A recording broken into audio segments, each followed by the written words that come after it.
अस्सलाम वालेकुम। मेरे उम्रा के सफ़र को 2 दिन हुए और काफ़ी अच्छा सफ़र रहा है। मेरी लाइफ की बेस्ट जर्नी थी और मैंने काफ़ी कुछ सीखा है इस्लाम के बारे में। और जैसे मैंने आपको पहले वीडियोस में भी बताया था कि अपना अगर ईमान स्ट्रॉन्ग करना हो, पूरी तरह से मुकम्मल करना हो, तो एक बार मक्का मदीना ज़रूर जाइएगा। एक बार उम्रा हज ज़रूरी तो बेशक है ही, पर अगर यहाँ वहाँ आप लोग ट्रिप्स कर रहे हैं और वहाँ नहीं जा रहे तो प्लीज़ पहले वहाँ जाइए, अल्लाह के घर जाइए, नबी के घर जाइए और फिर आपके सारे ट्रिप्स पे जाइए। मुझे 2-3 चीज़ों के बारे में बात करनी थी।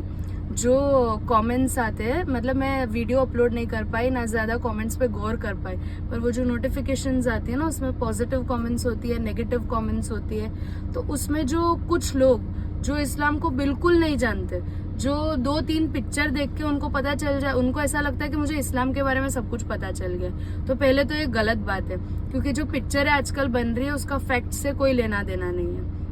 मैं आपको बताती हूँ जो कमेंट्स आए मुझे। एक हलाला कर लिया, इस्लाम एक्सेप्ट कर लिया तो अब हलाला हो गया। आप जानते हैं हलाला का मीनिंग क्या होता है? आपको पता है क्या होता है?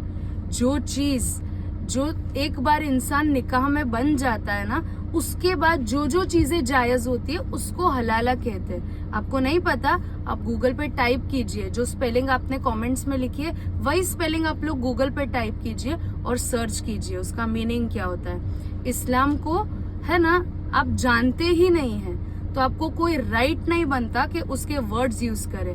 अगर मैं किसी चीज से अग्री नहीं करती, अगर मैं किसी पर्टिकुलर रिलीजन से अग्री नहीं करती, तो मैं उसमें बिल्कुल इंटरफेयर नहीं करूंगी, ना मैं उन लोगों के वीडियोस देखूंगी जो उन चीजों से जुड़े हुए लोग हैं। तो अगर आप कोई रिलीजन पसंद नहीं करते, अगर आप कोई रिलीजन अग्री नहीं करते, तो आप उस इंसान के वीडियोस क्यों देख रहे हैं? पूरे आप उनकी बातें क्यों सुन रहे हैं? और आप लोग मेरी फिक्र मत कीजिए, मेरे 32 टुकड़े होंगे, मेरे 36 टुकड़े होंगे, मुझे फ्रिज में रखा जाएगा, आप लोग फिक्र मत कीजिए।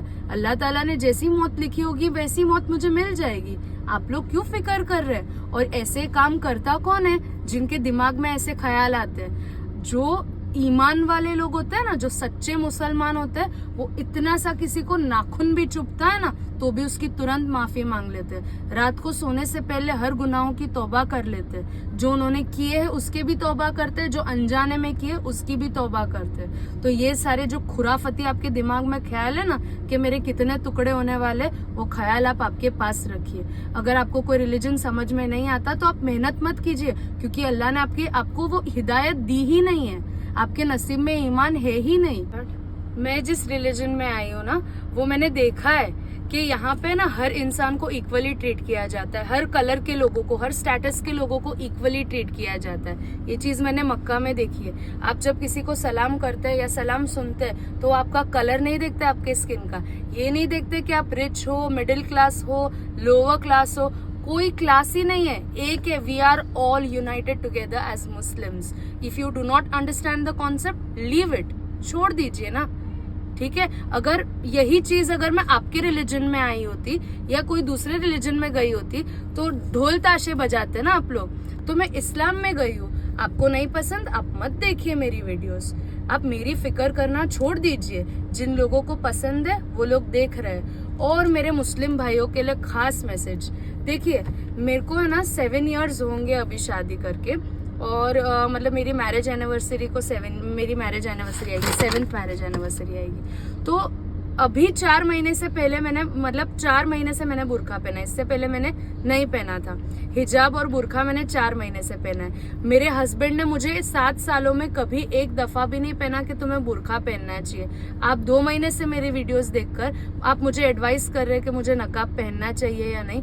आप लोग इस्लाम को गलत पोर्ट्रे कर रहे हो। जो आप लोग कमेंट्स में लिखते हो ना, वो कमेंट्स हर कौम के लोग देखते हैं, तो ये मत कीजिए। आप गलत इस्लाम बता रहे हो। इस्लाम में बोला नहीं जाता बार बार कि आप ये करिए, आप वो करिए। बहुत सारे मेरे भाई है, आपको नकाब, आपको मेरा चेहरा नहीं देखना, आप सुन लीजिए वीडियो। अगर वो भी नहीं करना तो मत देखिए वीडियो को। तो ये मैसेज मैं काफी अरसे से आप लोगों तक पहुंचाना चाह रही थी। एक वो जो मेरे 32 टुकड़े होंगे, हलाला, ये जो कमेंट्स है ना, इरिटेटिंग कमेंट्स, उससे मुझे फर्क नहीं पड़ता क्योंकि मैं एक बार रीड करके हटा देती हूँ। पर इरिटेट इस बात से होता है कि भाई मतलब तो जानिए तुम बोल क्या रहे हो उसका। आप लोगों ने वो जो भी मर्डरर होगा जिसने ये सब किया होगा उसका नाम पूरा पढ़ा नहीं होगा, और अगर वो होगा तो भी उसका नाम, किसी का नाम होने से वो मुसलमान नहीं हो जाता। बहुत सारे ऐसे आप इंडिया में ही देख लीजिए, बहुत सारे ऐसे एग्जाम्पल्स है जिनके नाम मुस्लिम होंगे पर उनकी हरकतों में ईमान नहीं होगा, उनके एक्शंस में इस्लाम आपको झलकेगा नहीं, आपको दिखेगा नहीं है उसका इस्लाम। तो डोंट जज the book by its cover. Cover से एक और कमेंट याद आया, आप लोगों ने बुरखे और अबाया को अच्छा नाम देके रखा है, काला तंबू, ब्लैक टेंट। भाई अगर छोटे कपड़े पहनने से आप लोग ऐसा समझते हो कि फ्रीडम मिल जाती है, ऐसा नहीं होता। फ्रीडम सोच की होती है। आज मुझे जो करना है, मेरे हस्बैंड मुझे मेरे हस्बैंड को पूछना नहीं पड़ता, क्योंकि मुझे पता है वो मेरे कांस्टेंट सपोर्ट में रहेंगे। मुझे किसी को पूछने नहीं जाना पड़ता है कि मुझे वीडियो बनानी चाहिए, मुझे ये करना चाहिए, मुझे जो भी एक्शंस करने उसकी फ्रीडम है मेरे पास। जो मैं कपड़े पहनती हूँ वो मेरा फ्रीडम नहीं दर्शाता। बहुत सारी मैंने लड़कियां देखी है जो जीन्स टी शर्ट पहन के 24 घंटे घूमती है, पर उन लोग के पास थोड़ी सी भी फ्रीडम नहीं होती। इसके लिए वो जीन्स टी शर्ट वाली लड़कियां चूज कर रही है वो पहनने का, वो लोग भी गलत नहीं है। और मैं बुरखा या अबाया चूज कर रही हूँ, मैं भी गलत नहीं हूँ। ये पहनने से मैं कैद नहीं हो जाती हूँ। डू नॉट जज the book by its cover, ठीक है। आई होप आपको समझ में आ रहा होगा मैं कहना क्या चाहती हूँ, कि ये कपड़े पहन लेने से मैं पाबंदी, किसी तौर की पाबंदी में नहीं होती। और इस्लाम ने क्या स्टेटस दिया है ना वुमेन को, आप नहीं समझ सकते। उसके लिए आपको प्रॉपरली कुरान शरीफ पढ़ना पड़ेगा। और जो आप लोगों को स्पेशल सजेशंस है ना कि मुझे एक्स मुस्लिम्स के वीडियोस देखने चाहिए, वो लोग एक्स मुस्लिम जैसी कोई चीज नहीं होती। अगर वो लोग मुस्लिम है ना, तो वो लोग के अंदर जो ईमान होता है ना वो कभी जा नहीं सकता। और जिनके दिलों में ईमान, सच्चा ईमान होता है ना, वो इंसान कभी ईमान से दूर नहीं जा सकता। इसलिए आप लोगों से रिक्वेस्ट है कि आप लोग ये चीज बार बार ना बोले। अस्सलाम वालेकुम, शुक्रिया।